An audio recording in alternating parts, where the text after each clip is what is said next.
Hey, it's Adam here, and you're watching The Culture Hack, where we're talking about how to create engaged workspaces that unlock the potential of your teams and drive your business forward in ways you've never seen. So stay tuned. Hello, and welcome to another edition of The Culture Hack. Today is extra exciting. I know I always say that, but today I managed to convince Jim Donihee to come on the show with me. He's a former fighter pilot, which is very cool. And he's an executive coach, and he's got all kinds of stories, and he's an all-around great guy, which I can attest to. So welcome, Jim. Thanks so much. Yeah, what a pleasure it is to be here. You're right. It is an exciting day. It's a real treat to be able to join you and share a few stories. Thanks, Adam. Right? And your stories have stories. Jim gave me his book. Let's see if it shows up here. The Common Thread. And it's based on his experience as a fighter pilot, as well as being with organizations like Encana and all those types of things. So why don't you tell us a little bit about yourself and your book and kind of the inspiration there to start with? Thank you. Probably easy to say as one of those little boys who dreamt about flying, and somehow it just all came to pass. I grew up in Eastern Canada, did high school, joined one of the military colleges with the dream of flying, and lots of wonderful stories there. But ultimately, succeeded in getting to a place where I was flying single-seat fighter aircraft for probably about 28 years or so. Lots of incredible operational experience all over the world with some super type A guys, and of course, you're like any high performance team. You see situations where culture is key, and so that's really where my passion for leadership started. 28 years of service in Canada's Air Force, and from there, retired after being privileged to run the base in Cold Lake, almost 5,000 people that I had the privilege of leading.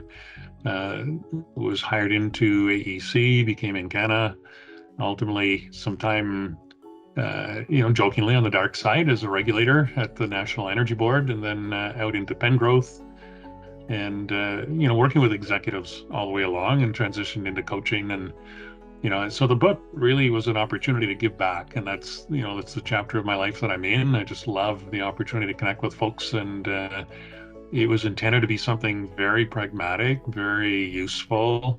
It's laid out in a way that I think can allow anybody who is in a leadership position to pull out some of the tools and apply them immediately. And that was the main reason I wrote the book, was just to give back and to try and serve folks. Okay, amazing. I turned off the background so that we can look at this, but if you can see, there's all sorts of cool charts. Like this one talks about a ladder of accountability, right?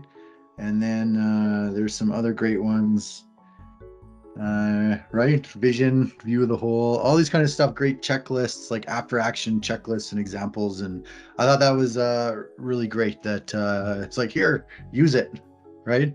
I find a lot of books have a great theory, but then you have to take that and apply it, which is really the magic trick, right? Yeah. So one of the experiences that was key to me after, I was a member, many of your listeners are perhaps, familiar with many of the sort of, training opportunities that are available. So I was a member of a Tech Canada group for a while, which, formed syndicates of CEOs, and then chaired a group for a while myself. So working with about 15, 16 CEOs. And CEOs are under a lot of pressure. They need the pragmatic kind of tools that they can apply immediately. And, so that's the thrust behind it, is to say, look, if you got a culture problem, you got a communications issue, here's a way to think about succession in your corporation or your business. And, when you get right down to it too, a lot of the small business folks, can become their own worst limitation in terms of success of their business. And so, there's a lot of work to be done, and healthy discussions around, coaching and, leadership and your own beliefs, your own capabilities. How do you complement them? How do you train in behind them, or how do you bring people in that, can complement the areas where you're perhaps not quite as strong? Right. Yeah. And, I hear the term engagement being thrown around, right? In terms of teams. It's almost become a bit of a buzzword, but in your time at the military versus your time in the corporate sector, Like, is engagement there different? Like, what does engagement come to mean for you? Um, you'll see where I talk about it a little bit in the book. And again, it's, I was trying to give personal examples of what I did to try and foster engagement. And so, Hmm. one interesting example, one of the first squadrons I was privileged to command in the Air Force. And I remember the night before I was taking command of this unit thinking, oh my God, like I'm going to have to give a little speech. I'm going to have to be so profound that they get the message right from the get-go. And, I was stressing myself out, and I honestly don't know how it happened, but eventually, I just stood up and said, hey, folks, this is me.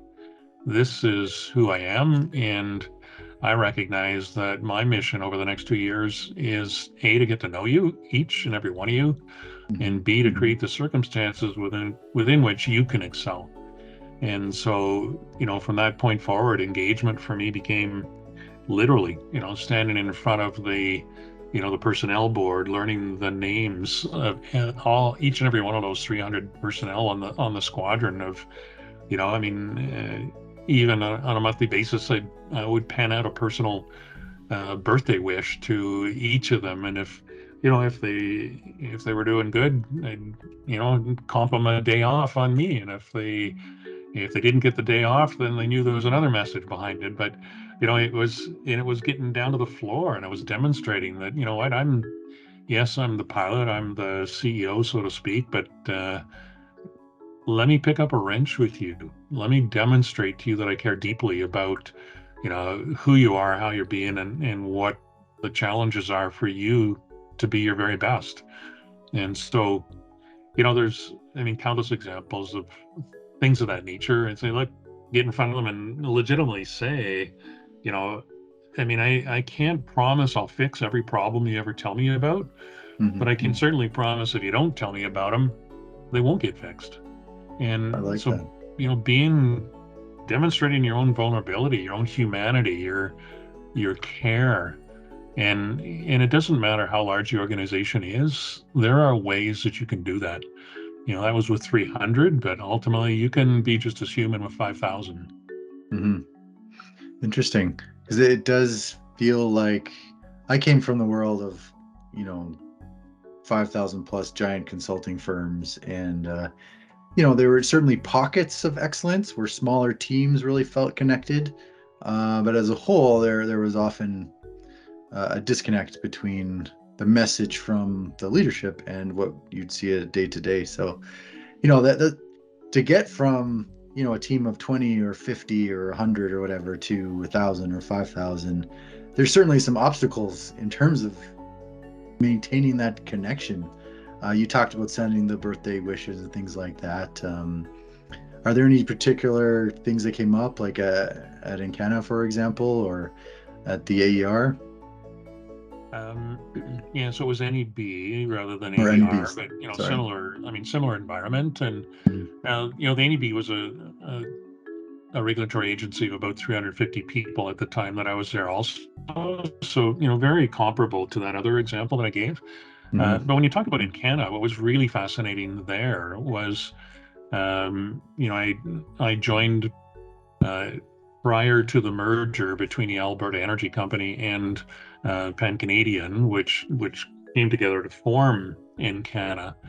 And I think the most important thing that I could ever help exec CEOs especially recognize is that you have a culture.